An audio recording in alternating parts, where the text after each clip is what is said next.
전 세계가 팬데믹으로 요즘 어려움을 겪고 있습니다. 특히 이제 이 소수의 기독교인들 참 많은 어려움을 겪고 있습니다. 대표적인 게 이제 이집트에 있는 콥틱교. 이 콥틱교는 이제 이 마가복음을 이제 쓰는 이 마가가 복음을 처음 전하기 시작해서 이 콥틱교에 많은 이 기독교인들을 그곳에서 태어나기 시작했습니다. 그래서 그때부터 지금까지 그들은 신앙을 지키고 살고 있습니다. 그런데 그들의 인구가 이집트에만 1000만 명이라고 말합니다. 아니 이 1000만 명이나 되는데 우리하고 똑같네.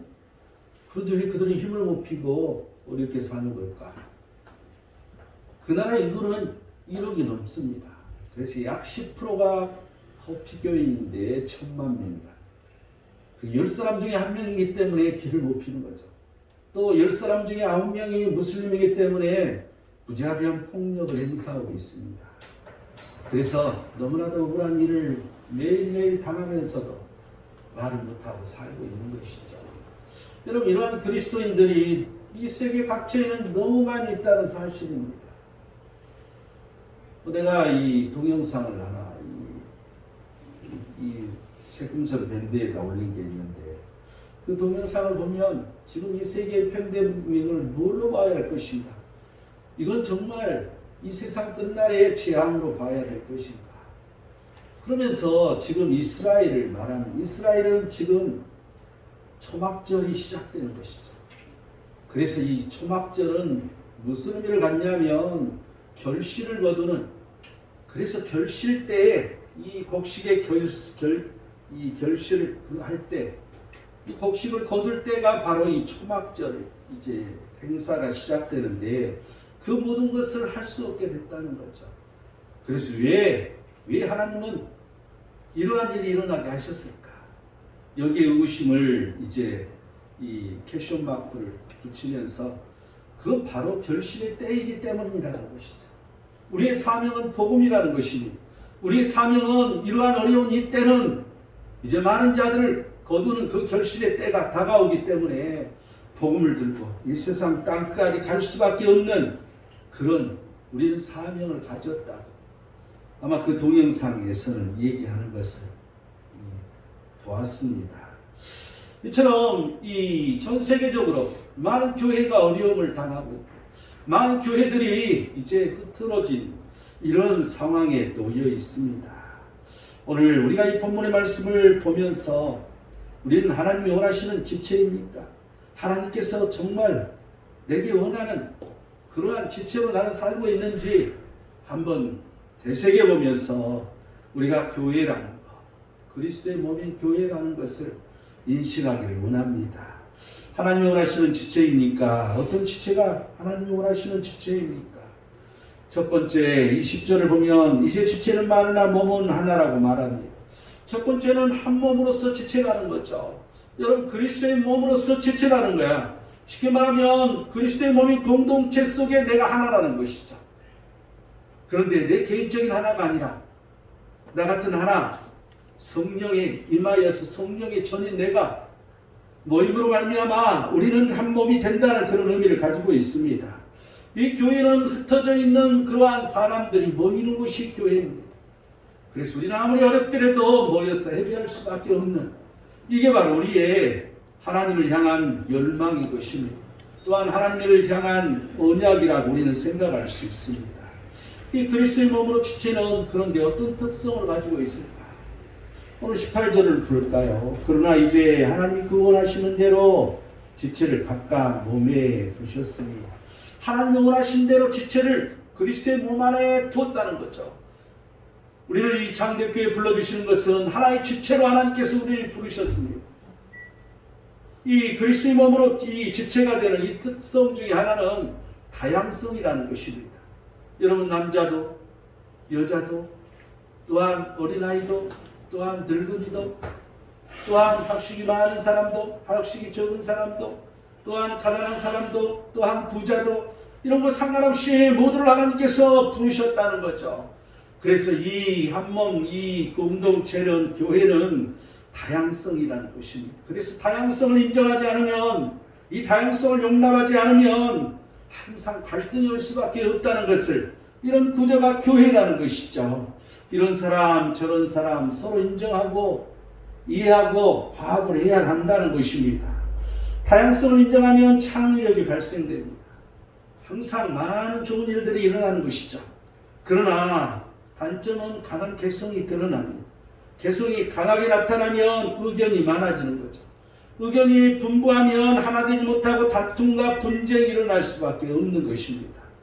이러한 의견이 많아지면 갈등의 원인이 된다는 것이죠. 그래서 이 다양성에는 선이 있어야 된다는 것을 알 수 있습니다. 그렇다면 이 다양성이라는 것을 어디에 우리는 사용해야 할 것인가? 빌립보서 1장 27절은 오직 너희는 그리스도의 복음에 합당하게 생활하라고, 또한 너희가 한 마음 우러서서 한 뜻으로 복음의 신앙을 위하여 협력하라고 말합니다. 우리는 이 교회의 다양성 있는 이 창의력을 우리는 복음을 위하여서, 우리는 그 복음의 신앙을 위하여서 우리는 협력해야 된다는 거죠. 그럴 때 많은 창의력이 드러나고, 그럴 때 많은 하나님의 역사를 읽을 수 있다는 사실을 우리는 기억해야 됩니다. 그래서 우리는 그리스도의 복음에 합당하게 생활하라고. 내가 늘 얘기했잖아요. 이 교회 안에서 화장실 청소를 하는 것도, 또한 교회에 와서 밥을 하는 것도, 또한 교회에 와서 뭔가 봉사하고 헌신하는 하나하나가 복음과 관계된다고 나는 늘 말했습니다.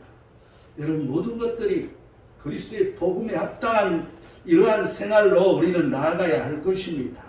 이 다양성을 유지하려면 그럼 우리는 어떻게 해야 할 것인가? 야고보서 4장 7절은 그런즉 너희는 하나님께 복종할지어다 마귀를 대적하라 그리하면 너희를 피하리라고 말합니다. 이러한 다양성을 유지하기 위해서는 하나님께 복종하는 게 중요하다는 거죠. 하나님 말씀을 온전히 듣고 하나님 말씀이 우리의 마음판을 새기고 우리가 하나님 말씀을 거부하지 아니하고 그 말씀대로 우리는 사는 걸 말해주고 있습니다. 그 하나님 말씀 따라 이 교회에 온전히 서야 된다는 것이죠. 우리는 이런 하나님께 복종하고 또한 우리를 많은 미혹하는 영들이 있습니다. 늘 우리를 넘어뜨리게 하고 늘 우리를 미혹하여서 딴 길로 가게 하고 늘 우리를 미혹하여서 하나님으로부터 멀어지게 하고 하나님과 관계없이 살게 하고 하나님에게서 분리되도록 늘 우리를 미혹하고 조정하는 이러한 세력, 이런 악한 마귀를 우리는 대적해야 된다는 거죠. 이렇게 마귀를 대적하면 우리를 피하는 그런 일이 일어난다는 것입니다. 우리는 두려움 없이 우리는 이러한 마귀의 미혹에서 분명하게 손을 긋고 그 하나님 앞에 나아갈 때 이러한 다양성으로 우리 온전히 복음에 합당하게 창의력을 발휘하면서 하나님 말씀에 복종하며 살 수 있는 그런 일이 일어난다는 것을 여러분 기억하시기 바랍니다. 그리스도의 몸으로서 이 지체의 특징이 두 번째는 이제 하나라는 거죠. 단일성. 19절을 보면 만일 다 한 지체뿐이면 몸은 어디냐? 이제 지체는 많으나 몸은 하나라. 단일성이라는 것이 교회는 분명하게 다양성을 추구하고 있으면서 또한 동시에 단일성을 추구하고 있다는 거죠. 하나가 되어야 된다는 것을 말합니다. 다양한 사람들이 한 목소리를 내야 된다는 거죠. 의견이 다를지라도 결정된 의견에 따라가야 된다는 것입니다. 자신에게 맡기지 않으면 우리는 늘 그 일에게서 자유롭지만 우리는 늘 그 일을 위해서 기도하는 한 마음이 되어야 된다는 거죠. 또한 자신에게 맡은 일은 최선을 다하여서 열심으로 감당해야 된다는 것입니다. 왜 우리는 하나하나의 단일성일 수밖에 없을까? 여러분이 하나님에게서 우리는 배웁니다. 하나님은 성부 하나님, 성자 하나님, 성령 하나님. 그런데 그 삼위가 일치하다. 여러분 이 신천지하고 똑같고 신천지보다 오히려 더한 이게 이제 전능신교라고 이게 지금 한국에 들어와서 많은 폐해를 끼치고 있습니다. 그들을 자세히 보면 그들이 주장하는 것은 하나님을 인정하는데 하나님 한 분밖에 없는 하나님 삼위를 인정하지 않습니다. 우리는 분명하게 삼위일체를 믿지 않으면 이단으로 분명하게 규정하고 있습니다. 여러분 이 삼위일체를 믿지 않는 자 우리는 그러한 자와는 가까이 할 수 없는 것이죠. 그런데 예수님께서는 이런 말씀을 하십니다.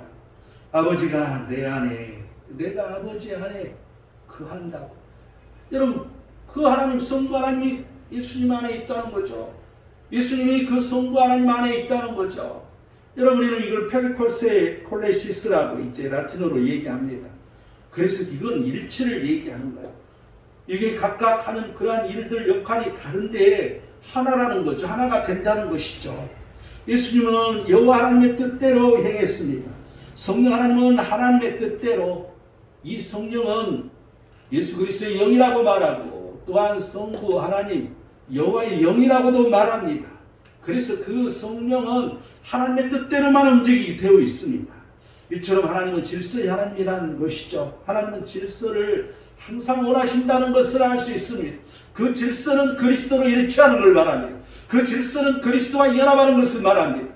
여러분, 이 교회는 항상 개개인 한 사람 한 사람이 그리스도와 연합해 있어야 된다는 거죠. 그리스도 안에 붙어 있어야 된다는 것입니다. 그리스도 안에 거해 있어야 된다는 이 사실입니다. 이 그리스도와 연합한다는 것은 그리스도의 관계가 늘 돈독한 것을 말합니다. 그 성자 하나님, 그 메시아, 그 하나님께서 내 안에 거하시는 걸 말합니다. 그래서 우리는 늘 그분은 말씀으로 이 세상에 육신이 되어 오셨기 때문에 그분의 그 말씀이 내 안에 가득 차 있어야 되는 거죠. 그 말씀이 다 동일하게 가득 차기 때문에 우리는 이 교회가 일치할 수밖에 없다는 것이죠. 오직 교회는 하나가 되는 것이고, 교회는 늘 일치하는데 성령 하나님께서 우리에게 임하심으로 말미암아 그 성령의 뜻에 따라 하나님 말씀이 우리에게 늘 작동하는 것이죠. 여러분, 이게 그리스도와 연합하는 것이고, 그리스도께서 내 안에 거하시는 거고, 그리스도께서 내 안에 일치한다는 이 사실을 여러분 잊지 마시기 바랍니다. 그래서 이 교회라는 것은 한 사람 한 사람이 전부 다 그리스도와 이러한 신비한 연합을 가지고 있어야 된다는 것이죠. 그러다 보면 우리 전체가 하나가 될 수밖에 없다는 것을 여러분 절대 잊어서는 안 될 것입니다. 오늘 이 본문 이 앞절에 13절을 보면 우리가 유대인이나 헬라인이나 종이나 자유자나 다 한 성령으로 세례를 받아 한 몸이 되었고 또 다 한 성령을 마시게 하셨느냐. 오직 성령 하나님께서 우리에게 임하셔서 오직 그 성령 하나님을 통해서 그 안에 그리스도께서 내게 임재하신다는 것이죠. 여러분, 우리는 모두 다 똑같은 그리스도의 그 임재를 가지고 있기 때문에 우리는 그 하나로서 일치해야 된다는 이 사실을 여러분 기억하시기 바랍니다. 그런데 지금 오늘 이 본문의 의미를 자세히 들여다보면 이 성도들끼리 한 몸이 되어야 된다는 의미를 지금 말하고 있는 것이죠. 사도 바울은 이런 말을 합니다. 너희가 그리스도의 몸이다 라고 하지 않고 우리 모두를 향하여 너희가 그리스도의 몸이다. 여러분, 나 한 사람이 그리스도의 몸인 게 아니라 우리 모두가 그리스도의 몸이라는 사실입니다. 우리는 이러한 것을 잊지 말아야 할 것입니다. 우리는 교회의 형제 자매들과 한 몸입니다. 그래서 서로에 대해 잘 알아가야 합니다. 또한 서로를 위해서 기도하고 서로를 위해서 살아가야 되는 지체인 것입니다. 그래서 우리는 서로 삶을 나눠줄 수 있는 것입니다. 이러한 태도로 우리는 살아야 된다는 것입니다. 여러분, 우리는 한 몸입니까? 한번 생각해 보시기 바랍니다. 내 자신이 한 공동체에 속해 있습니까? 우리는 그리스도의 몸으로서 역할을 하고 있습니까? 우리는 각자 그리스도와 연합하여 살고 있다고 생각하십니까? 내 자신이 서로를 인정하고 살고 있습니까? 혹시라도 나는 이 서로를 무시하는 일에 동참하고 있지는 않습니까? 서로 용납하고 우리는 살고 있지 않습니까? 여러분, 이러한 데서 벗어나 있다면 내 자신을 발견하고 돌이키는 역사가 일어나기를 원합니다. 하나님이 원하시는 지체입니까? 어떤 지체가 하나님이 원하시는 지체입니까? 두 번째 22절을 볼까요? 그뿐 아니라 더 약하게 보이는 몸의 지체가 더리요 요긴하고, 두 번째는 지체인데 요긴한 지체라는 사실입니다. 여러분, 우리가 공동체 이 한 몸 그리스도의 몸으로 이 안에 있지만 하나님 보시기에 요긴한 지체가 되어야 된다는 것이죠. 그런데 이 요긴한 지체가 약하게 보인다고 말해주고 있잖아요. 항상 우리의 지체는 약한 것이니 어느 누구나 약한 점이 있다는 거죠. 여러분, 대단한 것처럼 보일지라도 그 뒤에 이면에는 모두 다 약한 것을 가지고 있다는 것입니다. 그래서 여러분 에베소 4장 12절은 목사가 무엇을 해야 할 것인지를 말해주고 이런 성도를 온전케 하며 이 성도들을 온전케 하나님 말씀으로 변화되고 바꿔지도록 계속해서 진행형인 것이죠. 또한 봉사의 일을 하게 하며 계속 그 하나님의 일을 할 수 있도록 이러한 배려하고 만들어 가게 해야 된다는 거죠. 또한 그리스도의 몸을 세우려 하심이라고. 그리스도의 몸, 이 교회가 온전히 세워질 수 있도록 이 성도들이 그 지체로서 역할을 감당하도록 만들어주게 하는 게 목사라는 것입니다. 그런데 그렇다면 이 성도들은 어떻게 반응해야 할 것인가? 에베소 4장 15절은 오직 사랑 안에서 참된 것을 하여 범사에 그에게까지 자랄지라. 그는 머리니 곧 그리스도라. 이 공동체 그리스도의 몸, 이 교회의 머리는 예수님이라는 거죠. 예수 그리스도라는 거죠. 그런데 그 예수 그리스도를 닮아가야 된다는 것입니다. 그 예수 그리스도에게까지 우리는 모든 일에 있어서 잘하게 해야 된다는 거죠. 그러기 위해서는 참된 것을 하라고, 참만 따지는 것이 참으로 가야 되는 것입니다. 여러분, 뭐가 참인 것인지 우리는 온전히 하나님 말씀으로 분별력을 가져야 한다는 것이죠. 또한 이 16절, 오늘 이 16절을 보면 그에게서 온몸이 각 마디를 통하여 도움을 받음으로 연결되고 결합되어 오늘 본문이 아니라 에베소 4장 16절이 각 지체의 분량대로 역사하여 그 몸을 자라게 하며 사랑 안에서 스스로 세우느니라. 우리는 항상 스스로 몸이 자라나게 해야 된다는 거죠. 영적인 걸 말하고 있잖아요. 또한 서로 연결해서 도움을 받아서 서로 결합하라는 것이죠. 우리가 서로 도움을 주고 우리가 이러한 영적인 그러한 부분에 있어서 함께 자라나야 된다는 것을 말해주고 있습니다. 또한 각 지체의 분량대로 이러한 일들이 역사해야 된다는 걸 말해주고 있습니다. 우리는 각 지체로 살고 있는데 그냥 가만히 앉아서 점잖하게 좌우를 살피면서 숨죽이고 살아가는 것이 아니라 그 지체로서의 그 역할을 해야 된다는 거죠. 그럴 때 하나님께서 역사하신다는 것입니다. 골로새 2장 19절을 보면 머리를 붙들지 아니하는지라 온몸이 머리로 말미암아 마디와 힘줄로 공급을 받고 연합하여 하나님이 자라게 하심으로 자라느니라. 내 혼자 힘으로만 되는 것이 아니라 그 머리에서 온몸으로 뭔가가 이렇게 공급되는 것처럼 그 그리스도께서 우리에게 힘을 작용하신다는 거죠. 오직 그 그리스도를 우리는 붙들어야 된다는 것입니다. 오직 그리스도와 연합해야 된다는 것입니다. 항상 예수님을 생각하지 아니하고 항상 예수님을 벗어나 살면 안 된다는 것이죠. 여러분, 항상 예수 그리스도 그 하나님을 붙들어야 된다는 이 사실을 여러분, 그분께서 우리를 성장케 해주시는 분이라는 사실, 그분께서 말씀하신 그 말씀으로 우리는 성장해야 된다는 사실, 우리가 하는 일마다 모두 다 하나님께서 우리를 그 그리스도의 분량에 이르기까지 성장시켜 주신 그 하나님이라는 사실을 여러분 잊어버리지 마시기 바랍니다. 이 요긴한 지체가 되려면 그렇다면 어떻게 해야 하는 것일까? 로마서 12장 15절은 즐거워하는 자들과 함께 즐거워하고 우는 자들과 함께 울라고 말합니다. 함께 즐거워하고 함께 울라는 거죠. 여러분, 항상 어려운 사람이 쓰는 말만 들어주기만 해도 위로가 되는 것입니다.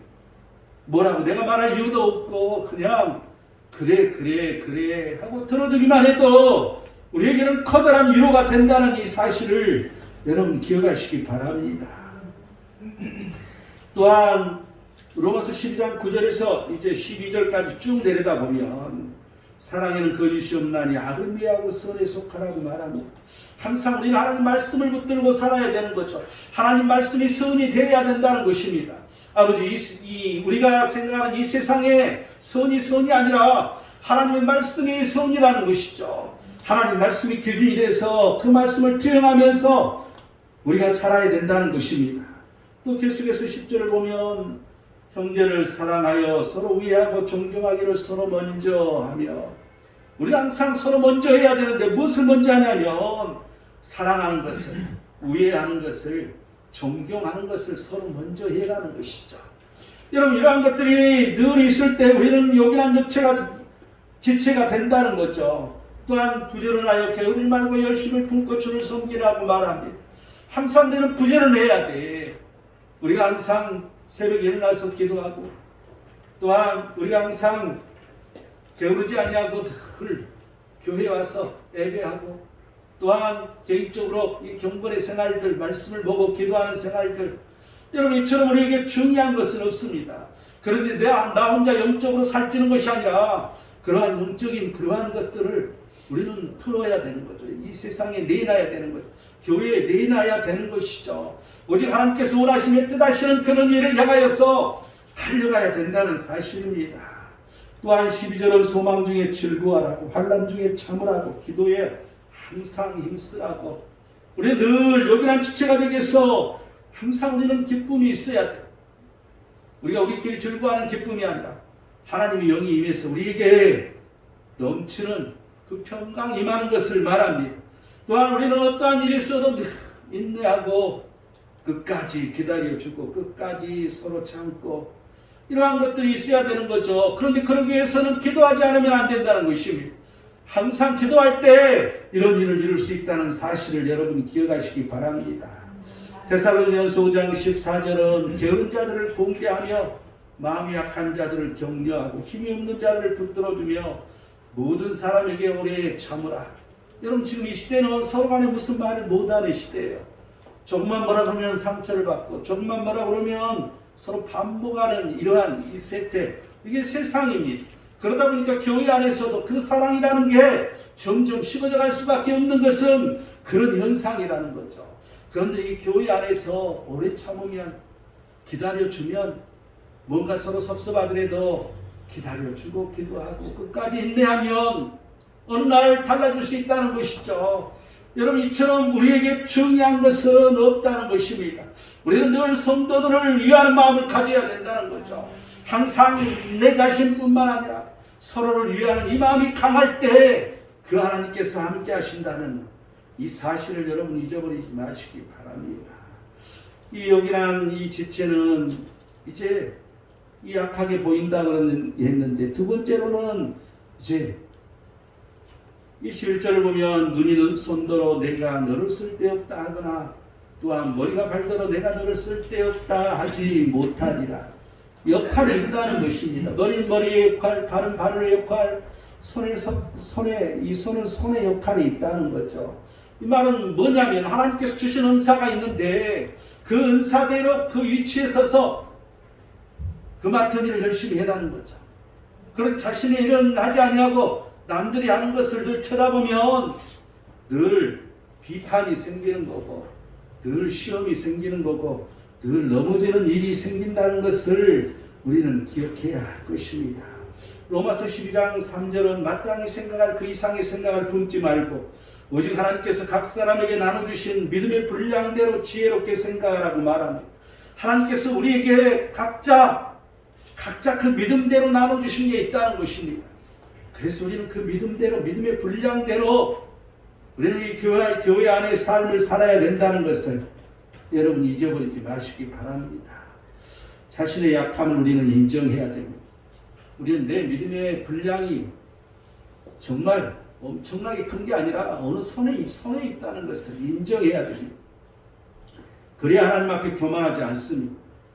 그럴 때 하나님 앞에서 거만이라는 것을 물리칠 수가 있습니다. 특별히 잘 나가고 있는 사람이나 하나님 앞에 거만하지 않는지, 뭔가 내가 영적으로 뛰어나다고 생각할 때 그 하나님 앞에 내가 거만하지 않는지 늘 자신을 살피고 가야 된다는 거죠. 말씀을 듣지 않고 밀어내는 그러한 때도 있습니다. 말씀을 예고하고 자신의 입과 눈높이에만 맞출 때도 있습니다. 여러분 그럴 때는 즉시 돌아서야 됩니다. 단호하게 돌이켜야 되는 것입니다. 이 하나님 앞에 거만하면 안 되기 때문입니다. 하나님은 불꽃 같은 눈동자로 우리를 오늘 또 이 시간도 지켜보고 계시는 하나님이라는 이 사실을 우리는 잊어서는 안 될 것입니다. 하나님이 원하시는 지체입니까? 어떤 지체가 하나님이 원하시는 지체입니까? 마지막 세 번째 24절 전반절 말씀을 보니까 우리 아름다운 지체는 그럴 필요가 없느냐. 이제 이 마지막 세 번째는 아름다운 지체가 되어야 된다는 거죠. 여러분 단어는 참 그럴듯하잖아요. 아름답다고. 뭐가 아름다운 것일까? 우리는 아름다운 지체가 되어야 된다고 하는데 여러분 우리 스스로 한번 생각해 보시기 바랍니다. 여러분 아름다운 지체입니까? 그런데 아름다운 지체가 되어야 된다는 거죠. 하나님의 원하시는 지체가 아름다운 지체이기 때문에. 그렇다면 이 아름다운 지체는 어떻게 만들어지는 것일까? 23절을 보면 우리가 몸에 덜 귀히 여기는 그것들을 더욱 귀한 것들로 입혀주며 우리 아름답지 못한 지체는 더욱 아름다운 것을 얻느니라. 아름다운 지체는 하나님께로부터 얻는다는 걸 알 수 있으니 하나님께서 하신다는 거죠. 내가 아름다운 지체로 만들어 가도록 하나하나 하나님께서 챙기시고 나를 지켜보시고 나를 보고 계신다는 것이죠. 이 14절 이 하반절 말씀을 보면 오직 하나님의 몸을 거룩게 하여 부족한 지체에게 귀중함을 더하사 누구는 아주 대단한 것 같고 누구는 별 볼 일 없는 것 같고 여러분 이것은 세상 잣대인 세상 기준인 것이죠. 그런데 하나님께서는 누구에게나 다 귀중한 그러한 일들을 할 수 있도록 그런 일들을 그런 은사를 주시고 우리 몸이 거룩히 움직일 수 있도록 만들어 주신다는 거죠. 고린도후서 11장 28절은 날마다 내 속에 눌리는 일이 있으니 그 모든 교회를 위하여 염려하는 것이라고 사도 바울은 고백하고 있습니다. 항상 어디를 가나 이 교회를 위해서 염려하는 이러한 마음. 그래서 그는 늘 교회를 위해서 기도할 수밖에 없었고 그래서 그는 늘 그 교회를 위해서 편지를 쓸 수밖에 없었습니다. 그 편지가 바로 지금의 성경이 되었다는 사실을 우리는 기억해야 할 것입니다. 이 아름다운 지체는 어떤 지체인가? 오늘 25절을 보니까 몸 가운데서 분쟁이 없고 오직 여러 지체가 서로 같이 돌보게 하셨느니라. 우리의 몸 가운데 분쟁이 없다는 것이죠. 우리는 늘 분쟁이 없어야 됩니다. 우리가 분을 뿜더라도 하루가 지나지 않도록 하라고 그럴 때 마귀가 타기 때문에 그럴 때 우는 사람처럼 삼킬 자를 찾는 그러한 마귀의 밥이 될 수밖에 없기 때문에 우리는 늘 분노하지 아니하고 분쟁 이러한 분노의 그러한 일들이 이제 오래가다 보면 분쟁이 나기 때문에 우리는 그러한 몸 가운데 분쟁이 없어야 된다는 거죠. 뿐만 아니라 서로 같이 돌보라는 거죠. 여러분 그런 얘기를 합니다. 내가 저 사람을 생각해 주는데 저 사람은 나를 전혀 그렇게 생각하지 않아. 그래서 일방적이라는 것이죠. 그럼 내가 저 사람을 생각할 이유가 뭐가 있냐. 그런데 이게 우리는 이 교회 안에서 지쳐가는 것은 혼자만 그렇게 해서는 안 된다는 거죠. 서로 같이 돌봄이 있어야 된다는 거야. 여러분 겉으로 보기에는 대단한 것 같지만 아픔이 있는 것입니다. 겉으로 볼 때는 아무렇지도 않는 것 같지만 그 속에 뭔가 문제가 있다는 것이죠. 여러분 우리는 서로 돌봐야 되는 것입니다. 서로 아픈 마음으로 위로해주고 서로 함께 갈 수 있는 돌봄이 있어야 된다는 거죠. 26절을 보면 만일 한 지체가 고통을 받으면 모든 지체가 함께 고통을 받고 한 지체가 영광을 얻으면 모든 지체가 함께 즐거워하느니라고 말합니다. 모든 지체가 함께 해야 된다는 것이죠. 한 사람이 고통받을 때 우리가 함께 그 고통에 동참해야 되고 한 사람이 그 영광을 얻으면 모든 지체가 함께 즐거움으로 참여해야 된다는 이 사실을 말해주고 있습니다. 그렇다면 모두 아름다운 지체가 되기를 원할 때 그 아름다운 지체가 되면 어떤 일이 일어나는 것일까? 사도행전 2장 46절에 47절을 보면 날마다 마음을 같이하여서 성전에 모이기를 힘썼다고 말합니다. 초대교회도 처음 교회가 만들어져서 행한 일입니다. 또한 집에서 떡을 떼며 기쁨과 순전한 마음으로 음식을 먹었다고 말합니다. 쉽게 설명하면 성전에 모이기를 힘썼다는 거죠. 쉽게 설명하면 기쁨과 순전한 마음으로 지금 같으면 구역이나 이러한 셀에 이러한 모이는 그런 마음을 늘 가졌다는 거야. 그런데 그 결과는 뭐였냐면 하나님을 찬미하며 또 온 백성에게 칭송을 받으니 주께서 구원받는 사람을 날마다 더하게 하시니라. 이 세상으로부터 칭찬이 있었다는 것입니다. 그러다 보니까 교회의 부흥이 일어났더라는 것이죠. 여러분 우리가 모이게 힘쓸 때 우리가 항상 기쁨과 순전한 마음으로 이 떡을 뗐다는 것은 성찬을 의미합니다. 그 예수 그리스도 그 말씀을 나누는 그러한 일이 일어났을 때 교회의 부흥이 일어났다는 것을 말해주고 있습니다. 그래서 베드로전 4장 10절은 하나님의 여러 가지 은혜를 맡은 선한 청지기 같이 서로 봉사하라고 말합니다. 한 사람만 봉사하는 것이 아니라, 한 사람만 열심히 뛰어다니는 것이 아니라 서로 함께 합심하여 한 마음으로 그렇게 움직이는 것을 말해주고 있습니다. 이게 바로 지체라는 것입니다. 이게 바로 하나의 공동체 그리스도의 몸이라는 사실입니다. 결론을 맺겠습니다. 교회는 그리스도의 몸입니다. 우리가 그리스도의 몸이라는 거죠. 그래서 이 교회는 하나요, 우리가 각 지체 여럿이라는 것입니다. 그래서 오늘 이 본문 27절에 너희는 그리스도의 몸이요 지체의 각 부분이라고 말합니다. 우리는 그리스도의 몸으로 하나의 교회가 되어야 됩니다. 우리는 그리스도의 몸으로 한 지체가 되어야 됩니다. 우리는 그 교회 안에서 여러 지체가 합심하여 한 마음으로 한 뜻으로 그리스도를 일치하며 살아가는 우리 모든 자들이 되어야 한다는 것입니다.